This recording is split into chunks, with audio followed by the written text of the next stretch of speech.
शरीर स्वस्थ होगा और अंदर से ऊर्जावान होगा तो ज्यादा विचार नहीं आएंगे और बुद्धि दिन ब दिन तेज होती जाएगी। इसके पीछे एक रहस्य है। आज इसी रहस्य के बारे में हम गौतम बुद्ध की कहानियों के माध्यम से जानेंगे। तो बिना देर किए चलिए उन कहानियों की शुरुआत करते हैं। पहली कहानी, ये 10 आदतें जिंदगी बदल देंगी। एक बार एक आदमी एक बौद्ध भिक्षु के पास गया और बोला कि मैं अपने शहर का एक व्यापारी हूँ। मेरा पूरा दिन अपने व्यापार के काम में ही बीत जाता है। इस वजह से मुझे ज्यादा खाली समय नहीं मिल पाता है। ज्यादा खाली समय नहीं मिल पाने के कारण और हर समय व्यस्त रहने के कारण मुझे ज्यादा खाली समय नहीं मिल पाता है, जिस समय मुझे तनाव महसूस होने लगा है। पिछले कई महीनों से मैं अपना कोई भी काम ठीक से नहीं कर पा रहा हूँ। अब मेरा कुछ भी करने का मन नहीं करता। मुझे काम को टालने की आदत हो गई है। मैं बहुत आलसी हो गया हूँ और चिड़चिड़ा हूँ। मेरी इन आदतों के कारण मैं आजकल बहुत चिंतित और बेचैन रहने लगा हूँ। कृपया मुझे कोई ऐसा उपाय बताएं जिससे मेरा मन दिन भर भटकता न रहे और मैं पहले की तरह अपने काम से काम रखूं। बौद्ध भिक्षु ने उस व्यक्ति की सारी बातें ध्यान से सुनी और फिर कहा कि आपकी समस्या आपके व्यस्त होने की नहीं है। काम करो, बल्कि अपने काम को बोझ समझो। और कोई भी व्यक्ति अपने काम को बोझ तभी समझता है जब वह अपनी वर्तमान नौकरी को नजरअंदाज कर रहा होता है और केवल अपनी भविष्य की नौकरी के बारे में सोचता रहता है और उसके लिए मन में योजनाएं बनाता रहता है कि मैं इस काम को ऐसे ही करूंगा, भविष्य में इसे इतना बड़ा बनाऊंगा। और जब कोई व्यक्ति किसी काम के बारे में सिर्फ सोचता रहता है लेकिन उसे पूरा करने के लिए कोई ठोस कदम नहीं उठाता, तो वह उस काम को लेकर तनाव से घिर जाता है और फिर वह नौकरी उसके लिए बोझ बन जाती है। यह सुनकर वह व्यक्ति बोला, हाँ संत, आपने तो मेरे मन की बात कह दी। मैं भी पिछले कुछ महीनों से हर रोज अपने काम पर ध्यान देने की बजाय अपने बिजनेस के भविष्य के बारे में सोचता रहता हूं कि कहीं मेरा बिजनेस कम न हो जाए। भविष्य में कोई अन्य व्यापारी मेरे व्यापार क्षेत्र में अतिक्रमण न कर ले। और भी ऐसी कई नकारात्मक बातें मेरे दिमाग में चलती रहती हैं, जिसके कारण मैं अपने आज के बिजनेस पर ध्यान नहीं दे पा रहा हूं। यह सुनकर बौद्ध भिक्षु ने कहा, हम अपने विचारों में जितनी बड़ी समस्याएं बनाते हैं, असल जिंदगी में समस्याएं इतनी बड़ी नहीं होती।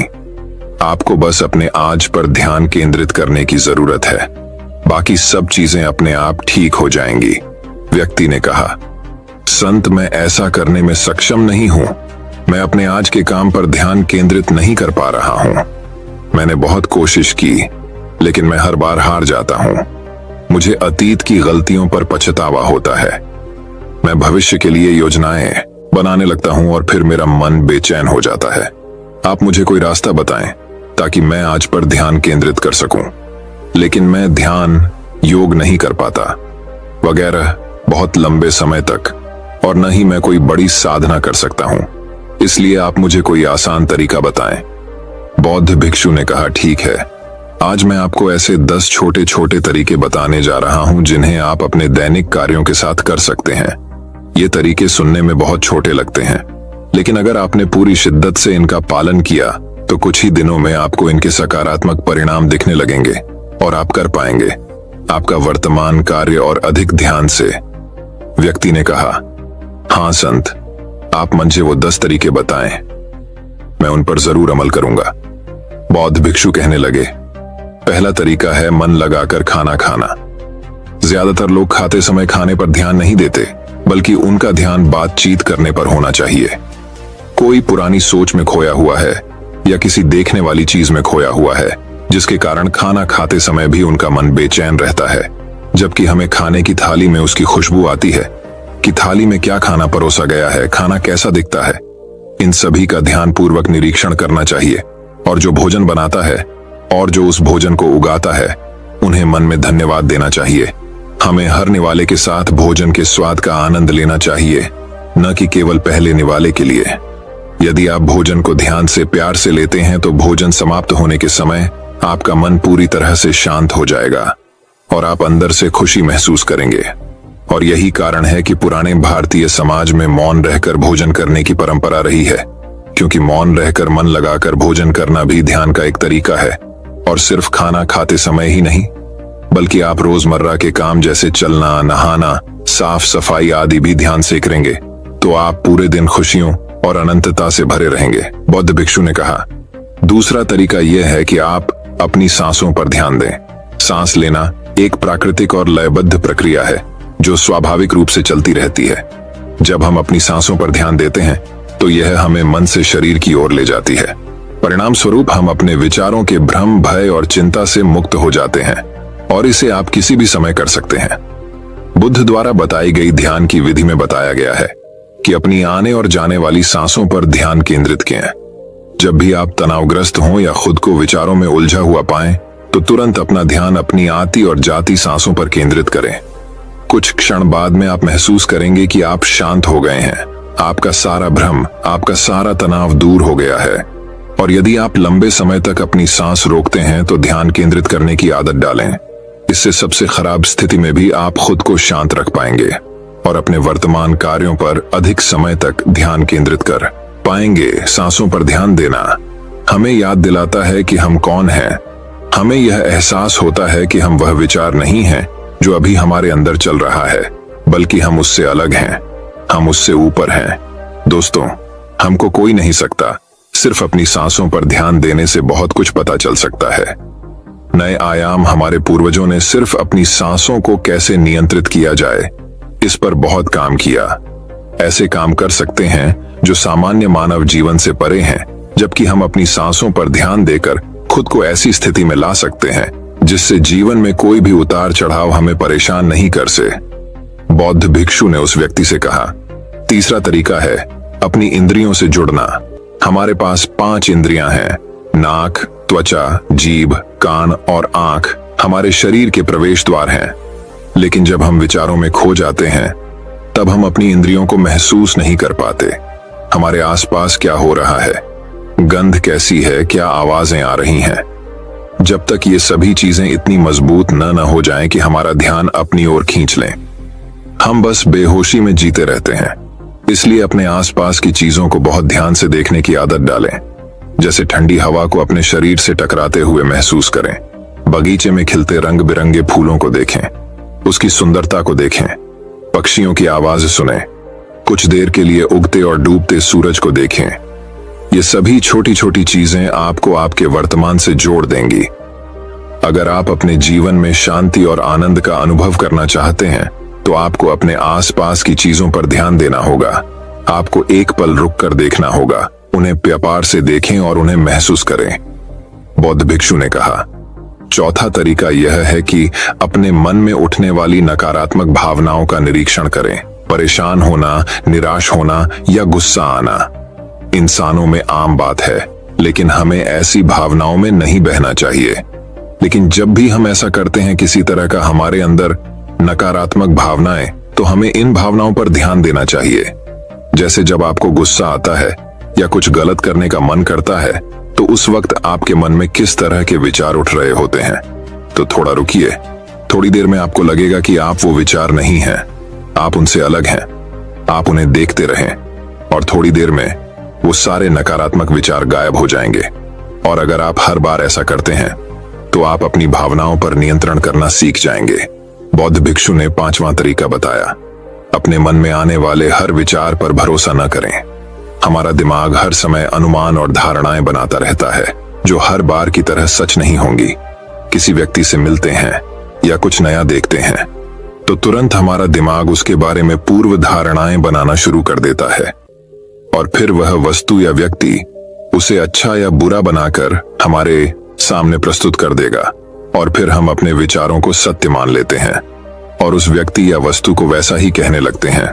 और कुछ लोग अपनी मान्यताओं को हल्के में ले लेते हैं और उस पर कायम रहते हैं, जबकि हमें प्रयास करना चाहिए स्वयं को किसी भी प्रकार की पूर्व धारणाओं से मुक्त रखना और पूर्ण जागरूकता के साथ चीजों को वैसे ही देखने का प्रयास करें जैसे वे वास्तव में हैं। हमें अच्छाई और बुराई का आवरण नहीं ओढ़ना चाहिए। यदि आप पूर्ण साक्षी के साथ वर्तमान में रहते हैं तो बिना किसी पूर्व कल्पना के कुछ भी देखें और सुने तो यह आपको शांत और तनाव मुक्त रखेगा।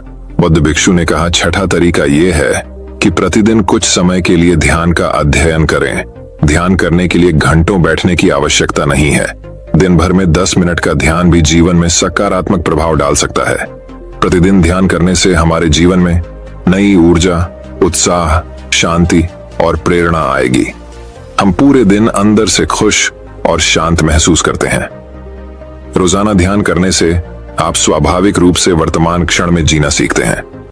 बौद्ध भिक्षु ने कहा, 7वां तरीका यह है कि आपके पास जो कुछ भी है उसके लिए आभारी रहें। जीवन में खुशी लाने का सबसे आसान तरीका है धन्यवाद नहीं, बल्कि आभार व्यक्त करना। केवल वही चीजें हमारे पास होती हैं जो हमें वास्तविक आनंद देती हैं, लेकिन जो हम पाना चाहते हैं हम उसे पाने का रास्ता भी देखना शुरू कर देते हैं, क्योंकि कृतज्ञता से भरा हृदय समस्याओं पर नहीं बल्कि समाधानों पर ध्यान केंद्रित करता है। आपके पास जो कुछ भी है उसके लिए अदृश्य सार्वभौमिक शक्ति को धन्यवाद देने से आपका जीवन जादुई रूप से बदल सकता है। आपको यह सोचना चाहिए कि आप कितने भाग्यशाली हैं कि आपके पास एक निश्चित चीज है। उदाहरण के लिए, आपके पास है एक वंशानुगत व्यवसाय, और हम नहीं जानते कि ऐसे कितने लोग हैं जो आपके जैसा व्यवसाय करना पसंद करेंगे, लेकिन उनके पास नहीं है। इसके अलावा आपको इसके लिए आभारी होना होगा कि आपकी थाली में भोजन है, जबकि दुनिया में लाखों लोग भूख से मरते हैं। साधु ने कहा, बौद्ध भिक्षु ने कहा, 8वां तरीका यह है कि किसी दूसरे व्यक्ति से बात करते समय उसकी बात ध्यान से सुने बिना ये सोचे कि हमें उससे क्या कहना है या उसे कैसे जवाब देना है। आपको सामने वाले व्यक्ति की बात ध्यान से सुननी चाहिए। आपको सामने वाले से बात करनी है ना कि उसे जवाब देना है। लेकिन जब आप किसी से बात करते हैं तो उसकी भावनाओं को समझने के लिए अपने कानों, दिल और आत्मा से उसकी बात सुनें और समझें। ऐसा करने से उस व्यक्ति के साथ आपका रिश्ता मजबूत होगा, और यह आपके लिए अपना धैर्य और एकाग्रता बढ़ाने का भी एक अभ्यास है। और जब हम सुनते ज्यादा हैं और कम बोलते हैं तो हम बहुत सारी परेशानियों से बच जाते हैं, जिससे हमारा मानसिक तनाव कम हो जाता है। और याद रखें, किसी भी व्यक्ति की बातों को ध्यान से सुनना उसका सम्मान करने का सबसे अच्छा तरीका है, बौद्ध भिक्षु ने कहा। 9वां तरीका यह है कि अपने महत्वपूर्ण काम के लिए एक समय निर्धारित करें। आपको अपने दिन का कुछ समय महत्वपूर्ण कामों के लिए अलग रखना चाहिए, जैसे काम का समय, नहाने का समय, सफाई का समय, खाने का समय आदि। समय के साथ महत्वपूर्ण कार्यों का वितरण यह सुनिश्चित करता है कि चीजें बिना किसी रुकावट के नियमित रूप से होती हैं। दिन के सही समय पर सही काम करने से हमारे जीवन में अनुशासन आता है, और अनुशासन से जीवन में शांति और खुशी आती है। बौद्ध भिक्षु ने 10वां और आखिरी तरीका बताया कि जब भी आप कुछ करें तो अपनी रोजमर्रा की गतिविधियों में जागरूकता लाने का प्रयास करें, इसलिए उसे वर्तमान में करने का प्रयास करें। हर बार आपका दिमाग अपने ही ख्यालों में खोया रहता है, लेकिन आपको खुद को वर्तमान में वापस लाना होगा, और आपको इसे हर बार तब तक करना है जब तक यह आपकी आदत न बन जाए। और साथ ही आप यह देखने की कोशिश करें कि उस काम को करते समय आपके अंदर किस तरह के विचार उठ रहे हैं। यह छोटा सा व्यायाम आपको वर्तमान में जीने में मदद करेगा। भिक्षु आगे कहा, शांति और आनंद कोई घटना नहीं है, बल्कि यह एक प्रक्रिया है जो हमारे जीवन के साथ चलती है, अगर हम सचेत होकर जीना सीख लें। इतना कहकर बौद्ध भिक्षु चुप हो गए और व्यापारी उसे धन्यवाद देकर चला गया। दोस्तों, आशा करता हूं कि आपको इस कहानी से बहुत कुछ सीखने को मिला होगा। इस कहानी में बस इतना ही। तो दोस्तों, अब चलिए हमारे दूसरे कहानी की शुरुआत करते हैं। दूसरी कहानी, शरीर खुद ही ठीक करने लगेगा। बीमारी एक अनोखा रहस्य। हिमालय के तालहाटी में रहने वाले एक मुनि की प्रसिद्धि दूर दूर तक फैली हुई थी, क्योंकि ये लोगों के मन की शक्ति है, लोगों के विश्वास की शक्ति है, और अपनी जीवन शक्ति के बल पर वह बड़ी बड़ी बीमारियों को ठीक कर देते थे। उन्होंने आज तक कभी किसी दवा का सेवन नहीं किया था। वह लोगों की दिनचर्या में थोड़ा सा बदलाव करके ही उनकी बीमारियों को जड़ से खत्म कर देते थे। एक दिन सुबह एक बीमार व्यक्ति मुनि के पास आया। उन्होंने कहा कि मैं कई डॉक्टरों के पास गया हूं और उनकी दवा ली है, कोई आराम नहीं था। अब मैं डॉक्टरों और उनकी दवाइयों से तंग आ गया हूं, लेकिन मेरे एक मित्र ने मुझसे कहा कि तुम बिना दवा के केवल मन की शक्ति से लोगों की बीमारियों में ठीक कर देते हो। क्या यह संभव है कि मैं आपके बताए रास्ते से ठीक हो जाऊं? उस व्यक्ति की बात सुनकर मुनि मुस्कुराए और बोले कि हमारा दिमाग दुनिया का सबसे बड़ा डॉक्टर है। हमारे शरीर में मौजूद प्राण शक्ति बड़ी से बड़ी बीमारियों को ठीक करने की क्षमता रखती है। बस जरूरत है इस शक्ति को पहचानने और उसे उचित समय देने की, और कुछ नियमों का पालन करना होगा। बीमार व्यक्ति ने कहा कि मुनिवर, आप मुझे जो भी नियम बताएंगे मैं उसका पालन करूंगा, बस मुझे नियम बताओ। मुनि ने कहा कि मानव मन सृष्टि की सबसे अनोखी, शक्तिशाली और अद्भुत रचना है। मन आशा, विश्वास और विश्वास के दम पर बड़ी से बड़ी बीमारी को भी जड़ से खत्म करने की क्षमता रखता है। मानव मस्तिष्क स्वयं औषधि का ऐसा अद्भुत खजाना है जहां इंसान के विश्वास और ताकत पर ऐसे रसायनों का उत्पादन किया जाता है जिसका असर दुनिया में कहीं से भी सैकड़ों हजारों गुना ज्यादा होता है। हम सभी के पास किसी भी बीमारी से मुक्त होने का ऐसा जन्मजात चमत्कारी तंत्र है जिसे कोई भी व्यक्ति अपनी भावनाओं और अनुभूतियों में परिवर्तन लाकर सक्रिय कर सकता है। जब हम अपने मन को यह विश्वास दिला लेते हैं कि यह बीमारी ठीक हो सकती है, हमारे मस्तिष्क से ऐसे रसायन निकलने लगते हैं कि शरीर की बीमारियां बिना किसी दवा के ठीक होने लगती हैं। मन की शक्ति के माध्यम से शरीर की आत्मा की शक्ति का उपयोग करके किसी भी बीमारी को ठीक करने के लिए आपको इन 10 नियमों का पालन करना होगा। नियम 1, अटूट विश्वास से ही आप ठीक हो सकते हैं। हम सभी के शरीर में एक बुद्धि होती है और यही बुद्धि हमारे शरीर को चलाती है। ये बुद्धि एक दैवीय शक्ति की तरह काम करती है और इससे हर बीमारी का इलाज संभव है। आपको बस अपने आंतरिक ज्ञान से जुड़ना है और उसे आश्वस्त करना है कि आप बिल्कुल ठीक हैं। यह बुद्धि हमें जीवन देती है और हम हर समय किसके साथ जुड़े रहते हैं। जैसे ही हम इस बुद्धि से अलग हो जाते हैं, भले ही हम 1 मिनट के लिए भी अलग हो जाएं, हम बीमार पड़ जाते हैं और हमारे शरीर का संतुलन बिगड़ जाता है और हम तरह तरह की बीमारियों से घिर जाते हैं। बुद्धि का अर्थ है हमारे जीवन की वह चेतना जिसे हम चेतन मन भी कहते हैं। मन की सारी शक्ति हमारे अवचेतन मन के पास होती है। यही वह जगह है जहां सारे सवालों का जवाब छिपा है। मन की सारी शक्ति और सारी समझ। यदि अब आप चेतन मन की शक्ति का उपयोग करना और उसे अपनी गति से चलाना सीख लें, तब आप न केवल अपनी बीमारी ठीक कर सकते हैं बल्कि अपनी भलाई का लाभ भी उठा सकते हैं और अपना जीवन पूर्णता से जियो।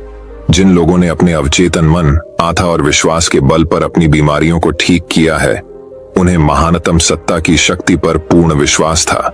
उनका मानना था कि जो मुझे बीमार कर रहा है उससे भी बड़ी शक्ति का हाथ मेरे सिर पर है।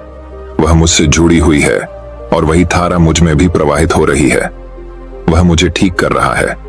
जब भी आप किसी शक्ति पर अटूट विश्वास रखते हैं और उसके प्रति सकारात्मक दृष्टिकोण रखते हैं, तो आप हमारे दिमाग के औषधालय को सक्रिय कर देते हैं। बीमारी को ठीक करने के लिए जिस भी रसायन की आवश्यकता होती है, हमारे अवचेतन मन में उस रसायन को बनाने की शक्ति होती है और ये रसायन इस तरह से बनाए जाते हैं कि ये हमारी शरीर व्यवस्था को मजबूत बनाते हैं, हमारी रोगों से लड़ने की क्षमता को मजबूत करता है, जीवन शक्ति को पुष्ट करता है। यदि आप बीमारी से ठीक होना चाहते हैं तो आपको अधिक गहराई से विश्वास करना होगा कि आप ठीक हो सकते हैं। आपको यह मानना होगा कि जो शक्ति आपको कमजोर कर सकती है वह आपके अंदर की शक्ति से कम है, जिसके साथ आप जो चाहें कर सकते हैं। ठीक करने की शक्ति उस शक्ति से अधिक होती है जो ठीक कर सकती है। नियम 2, मन को शांत रखना शुरू करें। 99 बीमारियां क्रोध या भय के कारण होती हैं और भय से क्रोध भी उत्पन्न होता है। आपको यह समझना होगा कि हमारी परेशानियों का कारण तनाव और नकारात्मक विचार हैं। लगातार तनाव शरीर में असंतुलन पैदा करता है और शरीर का यह असंतुलन कई बीमारियों को जन्म दे सकता है। लोग हर दिन खुद को डराते हैं। उदाहरण के तौर पर अगर किसी को घर आने में देर हो जाए तो हम सोचने लगते हैं कि कुछ हो गया है, क्या उसका कोई एक्सीडेंट हुआ था। जब भी लोग खाली बैठे होते हैं तो वे देखते हैं कि उनके जीवन में क्या बुरा है। वह हमेशा किसी न किसी बात को लेकर तनाव में रहता है, जैसे कि हम शादी कब करेंगे, मुझे नहीं पता कि मुझे नौकरी कब मिलेगी, मुझे नहीं पता कि मेरा घर कब बनेगा, मैं ये नहीं जानता, मैं वो नहीं जानता। वो लोग इन सब बातों को सोचकर भी डरते हैं और विश्वास करते रहें। लेकिन समस्या यह है कि अवचेतन मन कल्पना और वास्तविकता के बीच अंतर नहीं जानता है। जब हम इस तरह नकारात्मक विचार बनाते हैं तो हमारा अवचेतन मन उसे सच मानने लगता है और उसे ऐसा लगता है कि सचमुच उसके ऊपर एक अचूक तलवार लटक रही है जो उनकी सेहत, रिश्ते और जिंदगी कभी भी बर्बाद कर सकता है। और इसी तरह हमारा अवचेतन मन हमेशा डरा हुआ रहता है, जो शरीर के अंदर ऐसे नकारात्मक रसायन पैदा करता है जो गंभीर बीमारियों का कारण बनते हैं। अब इसका समाधान क्या है? इसका समाधान यह है कि आप अपने बारे में नकारात्मक कहानियां बनाना बंद कर दें। और समस्या को हल करने पर काम करना शुरू करें। इसके अलावा मन को शांत करने का एक बहुत ही कारगर उपाय है। मन से सारी गंदी बातें निकालने के लिए कैसे करें? मन में जो भी नकारात्मक विचार हों, गुस्सा, दर्द, चिड़चिड़ापन, पिछली बुरी घटनाएं, जो विचार आपको परेशान करते हैं, उन्हें एक कागज के टुकड़े पर लिख लें। लिखने के बाद न तो खुद पढ़ें और न ही किसी और से पढ़वाएं, बस इस कागज को आग में जला दो। हमारे दिमाग तक एक ही संदेश पहुंचता है कि हमारे नकारात्मक विचार ऐसे कागज पर निकले हैं, और जब वे जल जाएंगे तो यह आपको मन की अविश्वसनीय शांति देगा और कोई भी बीमारी सुंदर शांत शरीर में नहीं रह सकती। नियम 3, माफ करना सीखो। यदि आप ठीक होना चाहते हैं तो आपको पहले यह पता लगाना होगा कि आप किसे क्षमा करना चाहते हैं। जब तक हम दूसरों को अपने मन से मुक्त नहीं करते, तब तक हम स्वयं को मुक्त नहीं कर सकते। दूसरों को आजाद करके हम किसी और को नहीं बल्कि खुद को आजाद करते हैं। अपने मन को मुक्त करें और शांत करें। इसलिए क्षमा करें और आगे बढ़ें। कब तक यह बोझ ढोते रहोगे? एक घर था और घर का नियम था कि कोई भी कूड़ा बाहर नहीं फेंका जाएगा। धीरे धीरे घर में बहुत सारा कूड़ा जमा हो गया और घर में कूड़े की दुर्गंध आने लगी। वहां कीड़े मकोड़े पनपने लगे और लोग धीरे धीरे बीमार पड़ने लगे। यह सिर्फ उसके घर की कहानी नहीं है, यह हमारे मन और शरीर की भी कहानी है। मन की आदत है कि वह सभी नकारात्मक विचारों को अपने अंदर ही दबाए रखता है। किसने हमें धोखा दिया? कौन हमसे लड़ा? किसने हमें लक्ष्य दिखाया? यह एक तरह की नकारात्मक घटना है जो हमारे दिमाग में घूमती रहती है, और इस तरह हम अपने जीवन में अपने वाले अच्छे अवसरों पर ध्यान ही नहीं दे पाते। इस नकारात्मक तार के कारण हम रोजलेन में हमेशा तनाव में घुटकर जीते हैं, और 80 से 90% लोग ऐसी स्थिति में ही जीवन जीते हैं। हम पुराने कूड़े को एक दिन के लिए भी अपने घर में नहीं रखते, क्योंकि अगले दिन से उसमें से बदबू आने लगती है। लेकिन लोग बहुत पुरानी चीजों को लेकर भी मन में गुस्सा और ईर्ष्या रखते हैं, और फिर कहते हैं कि हमारी बीमारी ठीक नहीं हो रही है। जब तक हम लोगों को माफ नहीं करेंगे, तब तक हम उन बातों को अपने दिमाग से नहीं निकालेंगे। और आपको लगता है कि यह सिर्फ एक विचार है, लेकिन यह सड़े हुए कचरे का एक टुकड़ा है जो अभी तक दिमाग से निकला नहीं है और अंदर ही अंदर गंध पैदा कर रहा है। जब हम नकारात्मक सोच के साथ अपना जीवन जीते हैं, तो हम रसायनों को खत्म करना शुरू कर देते हैं, क्योंकि वे हमें स्वस्थ रखते हैं, हमें जवान बनाए रखें, और हम ऐसे रसायनों को सक्रिय कर देंगे जो हमें बीमार कर देंगे, जो हमारी पित्तसत्तात्मक व्यवस्था को कमजोर करेगा और हमें चिंतित रखेगा। और इस तरह हम अपने अंदर बीमारियों पैदा करने लगते हैं। समाधान क्या है? इसका समाधान लोगों को माफ करना है। जिसने भी आपके साथ गलत किया है, उसे दिल से माफ कर दीजिए, और उसी समय से आप बेहतर होने लगेंगे। नियम 4, वर्तमान में जीना शुरू करना है। यदि आप स्वयं को ठीक करना चाहते हैं, तो वर्तमान में जीना सीखें, क्योंकि भविष्य में जीना केवल चिंता और तनाव लाता है। जब हम अतीत में जीते हैं तो पछतावे से भर जाते हैं। जीवन की सुंदरता वर्तमान के क्षण को जीने में है। वे सभी लोग जो अतीत की बड़ी बातों पर ध्यान देते हैं, वे वर्तमान में नहीं हैं। इससे अतीत में जीना यानी 5 साल, 10 साल, ये अभी भी साल पुराना है जो सिर में चला गया हो और मस्तिष्क में गांठें बना रहा हो, और वह गांठ अभी भी मस्तिष्क में लिपटी हुई हो। यदि कोई बीमार है तो उसे वर्तमान में अपने आप से बात करनी चाहिए और महसूस करना चाहिए कि मैं स्वस्थ हूं, मैं खुश हूं, क्योंकि जब आप यह सोचते हैं कि इस समय मैं स्वस्थ हूं, मैं पहले बीमार था, आपका मस्तिष्क ऐसे रसायनों का उत्पादन शुरू कर देगा जो आपके ठीक होने की गति को तेज कर देंगे। लेकिन वर्तमान में कैसे आएं? वर्तमान में सांसों का साथी बनकर आना होगा, शरीर में जागरूकता लाकर, आसपास क्या पड़ा है और क्या हो रहा है उस पर ध्यान देकर। जब हम अपने परिवेश के प्रति जागरूक होते हैं, तो हमारे शरीर पर तनाव कम होता है और हमारी सोचने समझने की शक्ति बढ़ती है। ऐसा करने से हमें अपने बारे में बातें जानने को मिलती हैं। धीरे धीरे हमें समझ आने लगता है कि किस वजह से हमारे अंदर तनाव पैदा होता है, और जब हमारा मन इस बात को समझ जाता है, तो इससे हम में बहुत बड़ा बदलाव आता है।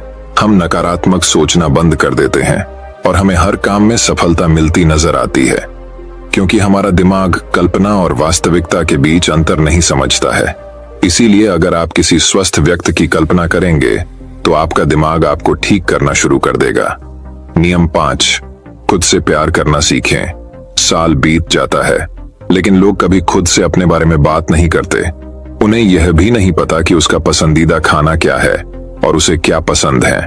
वह खुद के साथ समय बिताना भूल जाता है। अगर आप अच्छा रहना चाहते हैं तो आपको खुद से प्यार करना होगा।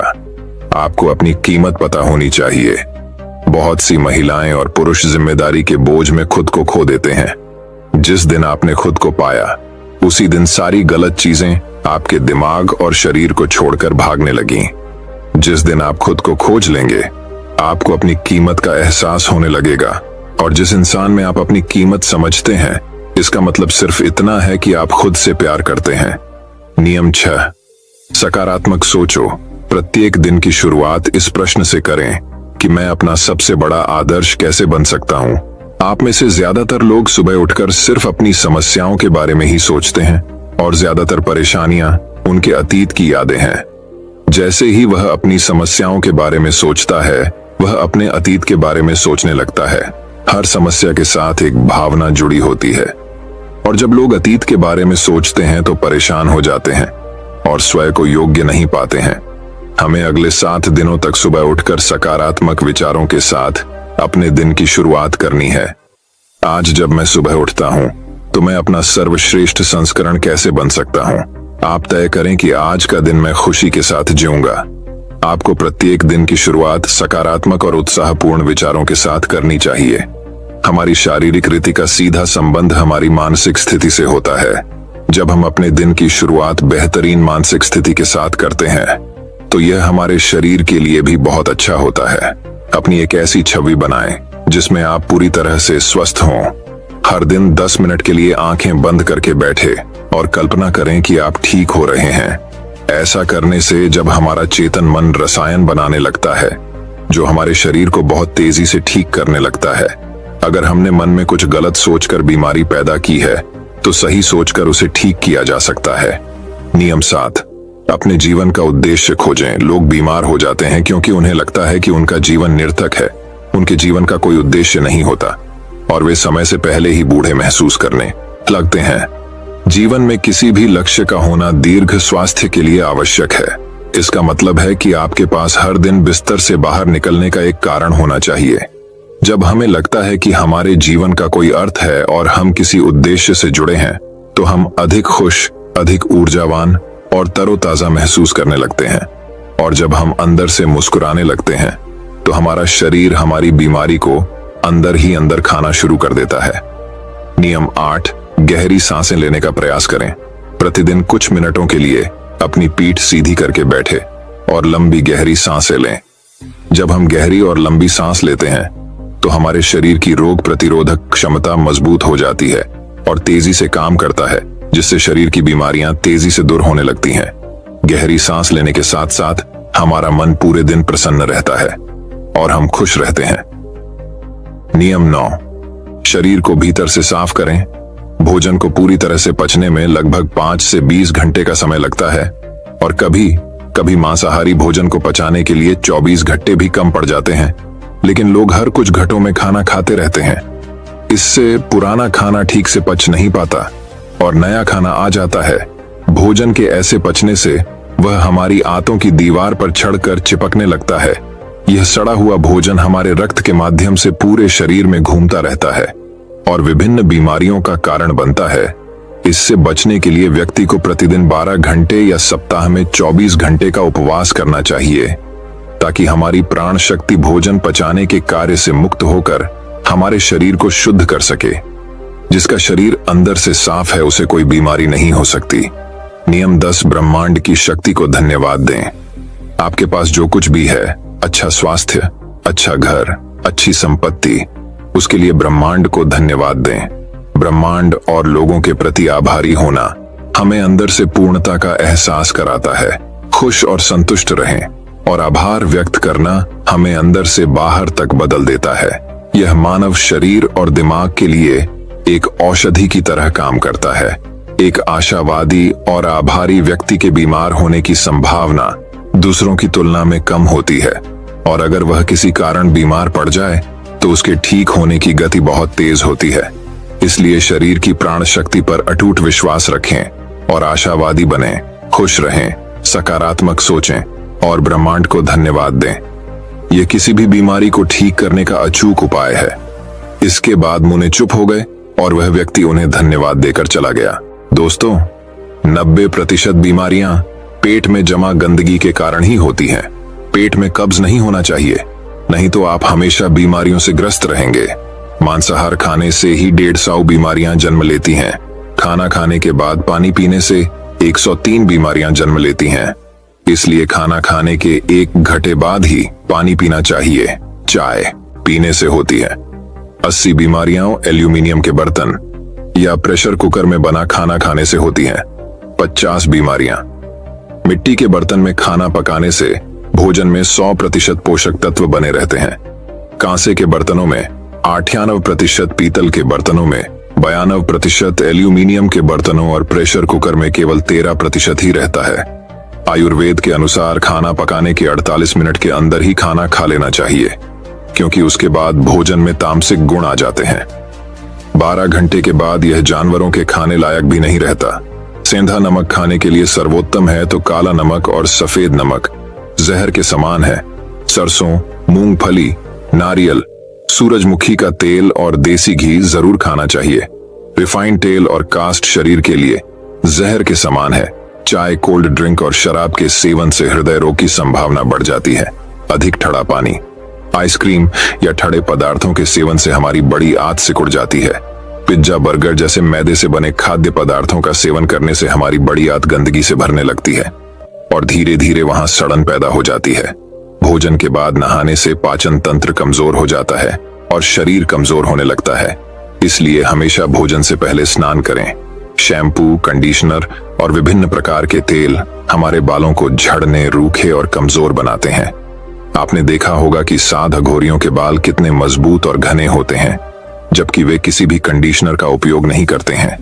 वह संयम पूर्वक ब्रह्मचर्य में रहकर अपना जीवन व्यतीत करते हैं। आजकल ज्यादातर बीमारियां गलत खानपान और गलत दिनचर्या के कारण हो रही हैं। अगर हम अपने खाने, सोने और उठने का समय तय कर लें और अपने भोजन की मात्रा भी देख लें, तो हम कई बीमारियों से खुद को बचा सकते हैं और पुरानी बीमारियों को भी ठीक कर सकते हैं। दोस्तों, मुझे उम्मीद है कि आपको इस कहानी से बहुत कुछ सीखने को मिला होगा। तो दोस्तों, अब चलिए हमारे तीसरी कहानी की शुरुआत करते हैं। तीसरी कहानी दोस्तों बहुत समय पहले की बात है। एक राज्य में दरबार की कार्यवाही चल रही थी। सभी दरबारी एक ऐसे प्रश्न पर विचार कर रहे थे जो राजकाज चलाने की दृष्टि से बेहद अहम न था। सभी एक एक कर अपनी राय दे रहे थे, लेकिन राजा दरबार में बैठे यह महसूस कर रहे थे कि सबकी राय अलग है। उन्हें आश्चर्य हुआ कि सभी एक जैसे क्यों नहीं सोचते। तब राजा चंद्रसेन ने अपने मंत्री माधव से पूछा, क्या तुम बता सकते हो कि लोगों की राय आपस में मिलती क्यों नहीं? सब अलग अलग क्यों सोचते हैं? माधव बोला, कुछ समस्याएं ऐसी होती हैं जिन पर सभी के विचार समान होते हैं। इसके बाद कुछ और काम निपटाकर दरबार की कार्यवाही समाप्त हो गई। सभी अपने अपने घरों को लौट चले। उसी शाम जब माधव और चंद्रसेन बाग में टहल रहे थे, तो राजा ने फिर वही राग छेड़ दिया और माधव से बहस करने लगे। तब माधव बाग के ही एक कोने की ओर उंगली से संकेत करता हुआ बोला, वहां उस पेड़ के निकट एक कुआं है, वहां चलिए। मैं कोशिश करता हूं कि आपको समझा सकूं कि जब कोई समस्या जनता से जुड़ी हो तो सभी एक जैसा ही सोचते हैं। मेरे कहने का मतलब यह है कि बहुत सी ऐसी बातें हैं जिनको लेकर लोगों के विचार एक जैसे होते हैं। चंद्रसेन ने कुछ देर कुएं की ओर घूरा, फिर बोले, लेकिन मैं कुछ समझा नहीं। तुम्हारे समझाने का ढंग कुछ अजीब सा है। चंद्रसेन जबकि जानते थे कि माधव अपनी बात सिद्ध करने के लिए ऐसे ही प्रयोग करता रहता है। आप सब समझ जाएंगे। चंद्रसेन बोला, आप शाही फरमान जारी कराएं कि नगर के हर घर से 1 लोटा दूध लाकर बाग में स्थित इस कुएं में डाला जाए। दिन पूर्णमासी का होगा। हमारा नगर बहुत बड़ा है। यदि हर घर से 1 लोटा दूध इस कुएं में पड़ेगा तो यह दूध से भर जाएगा। माधव की यह बात सुन चंद्रसेन ठाका लगाकर हंस पड़े। फिर भी उन्होंने माधव के कहेनुसार फरमान जारी कर दिया। शहर भर में मुनादी करवा दी गई कि आने वाली पूर्णमासी के दिन हर घर से 1 लोटा दूध लाकर शाही बाग के कुएं में डाला जाए। जो ऐसा नहीं करेगा उसे सजा मिलेगी। पूर्णमासी के दिन बाग के बाहर लोगों की कतार लग गई। इस बात का विशेष ध्यान रखा जा रहा था कि हर घर से कोई न कोई वहां जरूर आए। सभी के हाथों में भरे हुए पात्र दिखाई दे रहे थे। राजा चंद्रसेन और माधव दूर बैठे यह सब देख रहे थे और एक दूसरे को देख मुस्कुरा रहे थे। सांझ ढलने से पहले कुएं में दूध डालने का काम पूरा हो गया। हर घर से दूध लाकर कुएं में डाला गया था। जब सभी वहां से चले गए तो चंद्रसेन व माधव ने कुएं के निकट जाकर अंदर झांका। कुआं मुंडेर तक भरा हुआ था, लेकिन यह देख चंद्रसेन को बेहद हैरानी हुई कि कुएं में दूध नहीं, पानी भरा हुआ था। दूध का तो कहीं नामो निशान तक न था। हैरानी भरी निगाहों से चंद्रसेन ने माधव की ओर देखते हुए पूछा, ऐसा क्यों हुआ? शाही फरमान तो कुएं में दूध डालने का जारी हुआ था, ये पानी कहां से आया? लोगों ने दूध क्यों नहीं डाला?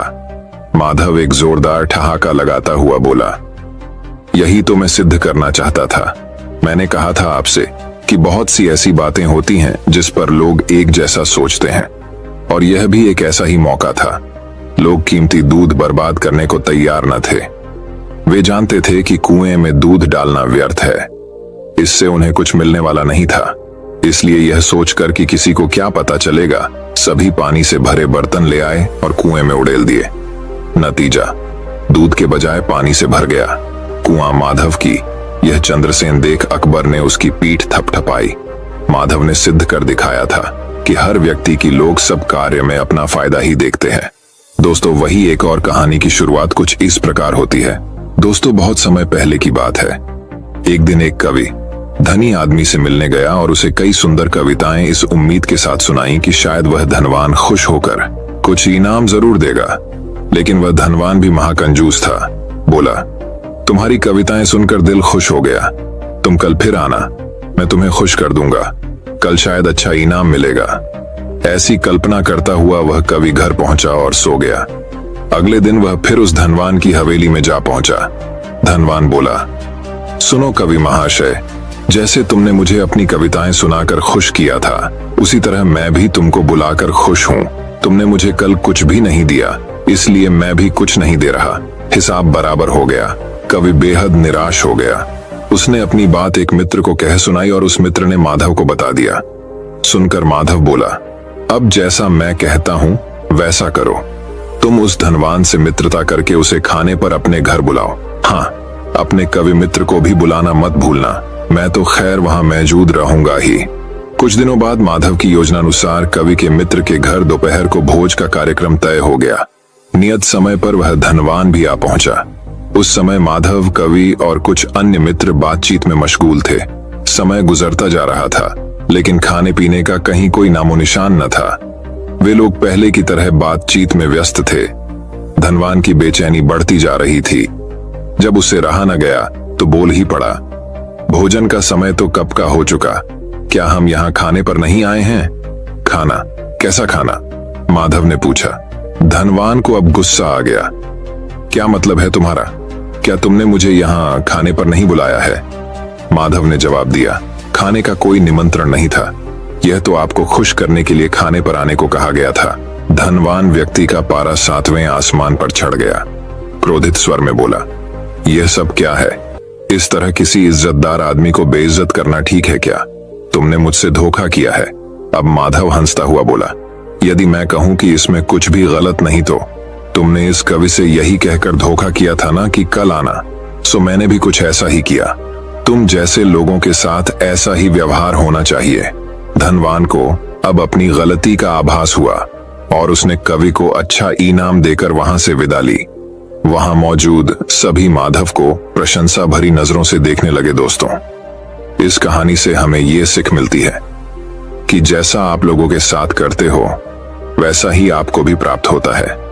इसलिए सब लोगों के साथ अच्छा बर्ताव करना, यही आपको सब लोगों में आकर्षित व्यक्ति बनाता है। दोस्तों, मैं उम्मीद करता हूं कि यह कहानी सुनने से आपके जीवन में अच्छे बदलाव आए होंगे। आपको इस वीडियो से क्या सीखने मिला ये कमेंट करके जरूर बताएं और अपने परिवार, दोस्तों या आपके करीबी इंसान के साथ ये कहानी शेयर करके उन्हें भी इस ज्ञान से परिचित करवाएं। बाकी अगर आपको ये वीडियो दिल से अच्छी लगी हो तभी इस वीडियो को लाइक कर देना, और आपने अब तक इस चैनल को सब्सक्राइब न किया हो तो चैनल को सब्सक्राइब भी जरूर कर देना। आपका हर शुभ हो और खुशियों से आपका जीवन भरा रहे। धन्यवाद। नमो बुद्धाय।